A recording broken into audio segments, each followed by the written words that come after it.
안녕하세요 여러분, 재테크하는 월급쟁이입니다. 순식간에 변한 집값 분위기, 나 어떻게 하지? 집값 4억 뚝뚝 이후 2억 쑥쑥, 커지는 불안감. 모든 투자의 책임은 본인에게 주어지며 본 내용은 투자의 참고자료로만 활용하시기 바랍니다. 네, 지금 일부 지역에서 아파트 값이 상승하면서 그런 분위기가 조금씩 커지는 거 아니냐, 그런 언론 기사들이 많이 나오고 있습니다. 빅데이터를 보면서 앞으로 추이가 어떻게 변할지 예측도 해보고 현재 상황을 좀 정확하게 판단하도록 하겠습니다. 아파트 가격 실거래가 지수, 일단 서울을 기준으로 하겠습니다. 빨간색이 매매 실거래가 지수죠. 말씀드린 대로 계속 오르는 아파트 값이 2022년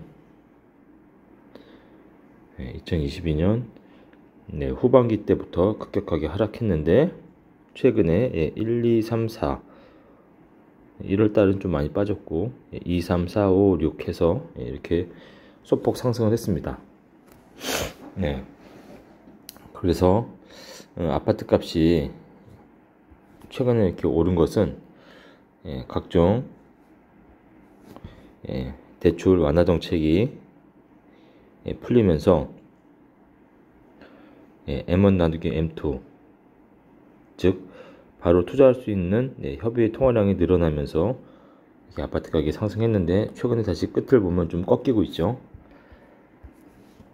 이렇게 다시 올렸다가 좀 꺾이고 있습니다. 그래서 이게 이렇게 계속 올라갔으면 이게 앞으로 계속 올라갈 텐데 지금 다시 뒤에 꺾이는 모습을 나타내고 있습니다. 그래서 계속 추세적으로 상승하는 데는 좀 한계가 있지 않겠나, 지금 이렇게 보여지고 있습니다. 그리고 PIR, Price Income Ratio, 소득 대비 주택 가격도 죄송합니다. 소득 대비 주택 가격도 이제 아파트 값이 떨어지면서 이렇게 좀 떨어졌습니다. 근데 이게 전체 평균선에 근접하려면 약 한 10% 정도는 더 떨어져야 되지 않겠나, 10에서 15% 정도, 그렇게 보고 있습니다. 그리고 그 기준금리나 M1, M2 아파트 가격, 말씀드린 대로 2013년부터 2023년도까지 보면 아파트 값이 8년 정도 오르다가 한 1년 정도 2021년 후반기부터 22년 중후반기까지 떨어졌다 다시 대선 때문에 살짝 올라갔다가 그 다음에 급격하게 떨어졌다 최근에 다시 회복세를 보였죠. 이 이유는 금리가 급격하게 올라가면서 유동성이 축소가 됐고, 그렇기 때문에 통화량이 급격하게 떨어졌기 때문이죠. 근데 최근에 통화량이 일시 상승하는 그런 형상을 나타냈습니다. 그리고 주택 구입 부담 지수랑 아파트 실거래가 지수, 평균 전세 가격을 좀 보면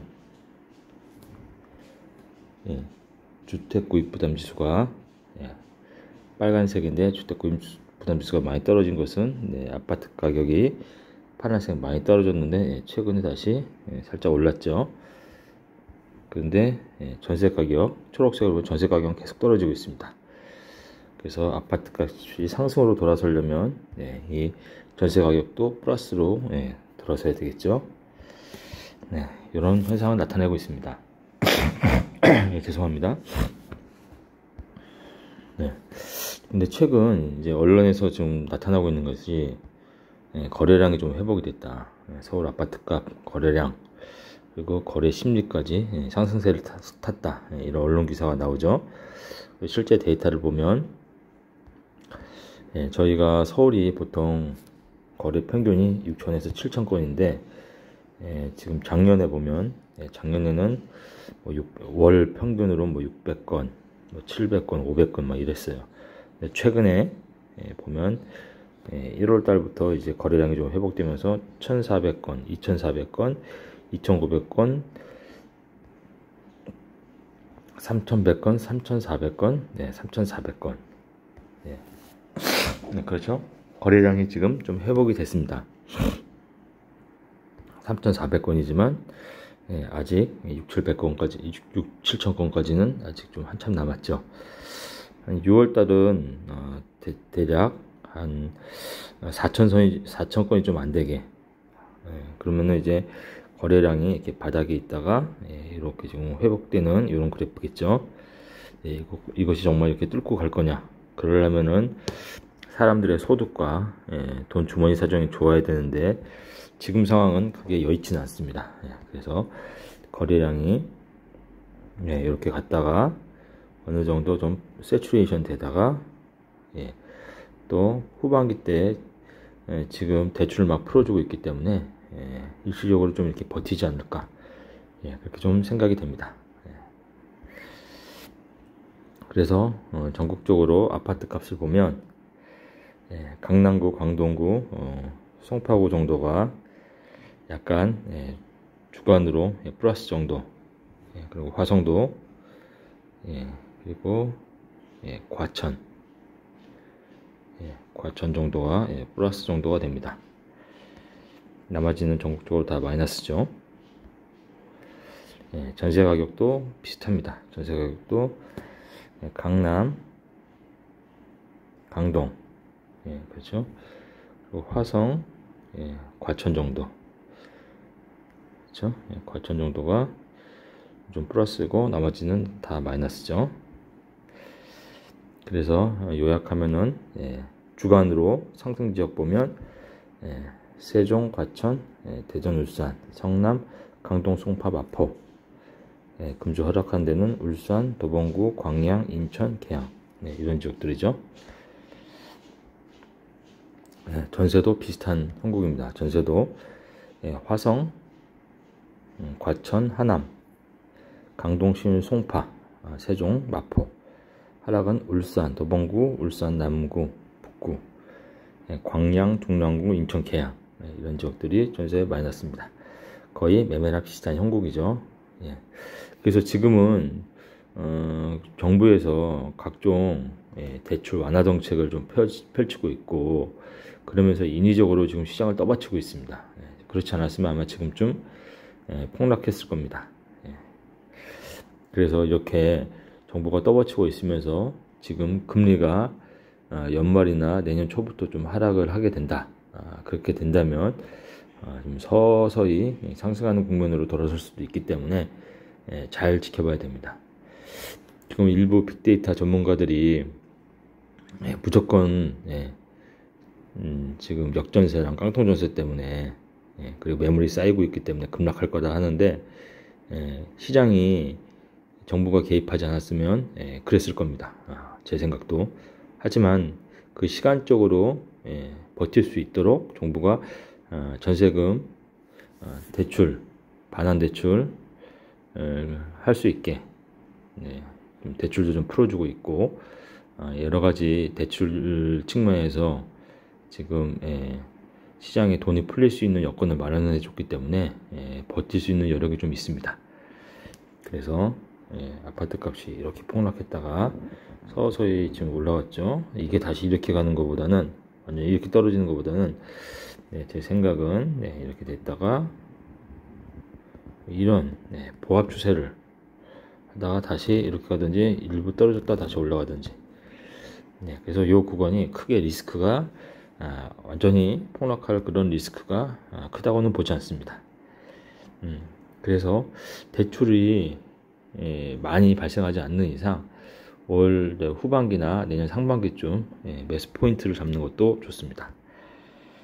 그래서 전국 아파트 매매 전주 대비 마이너스 0.06, 전세가 마이너스 0.05, 서울도 매매가 마이너스 0.08, 전세가 마이너스 0.05, 경기가 마이너스 0.04,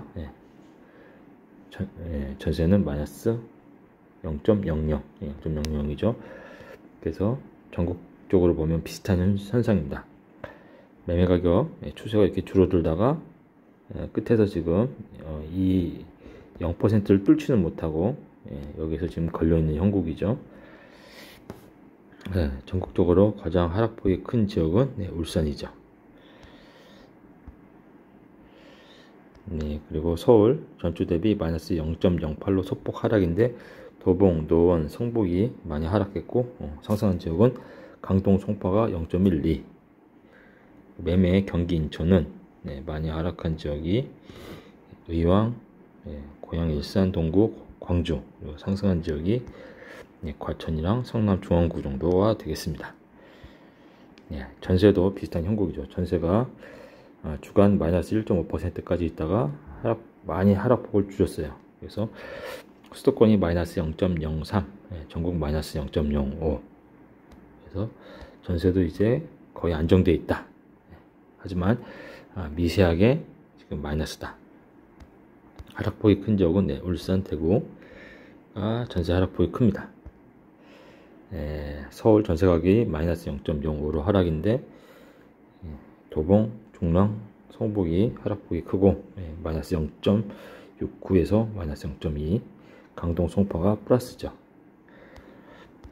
전세 경기 인천도 수원, 팔달, 의왕, 안산이 마이너스고 과천, 화성은 플러스다. 하락폭이 컸던죠. 매수자, 매도자 종횡지수가 서울이 38. 매수자는 적고 매도자가 아직도 많은 형국이죠. 하지만 미미하게 지금 상승 추세를 이어가고 있습니다. 이게 이렇게 드라마틱하진 않지만 서서하게 이런 형식에서 왔다 갔다 하지 않을까 이렇게 생각이 됩니다. 5개 광역시도 비슷한 형상이죠. 30에서 거의 정체되어 있다. 그래서 매수자들 조금 더 관망하면서 내가 정말 대출이 많지 않으면 실수요자 장세면 한 번 더 출렁하는 걸 보고 들어가도 될 것 같습니다. 오늘도 도움이 되셨다면 구독과 좋아요 부탁드립니다. 감사합니다.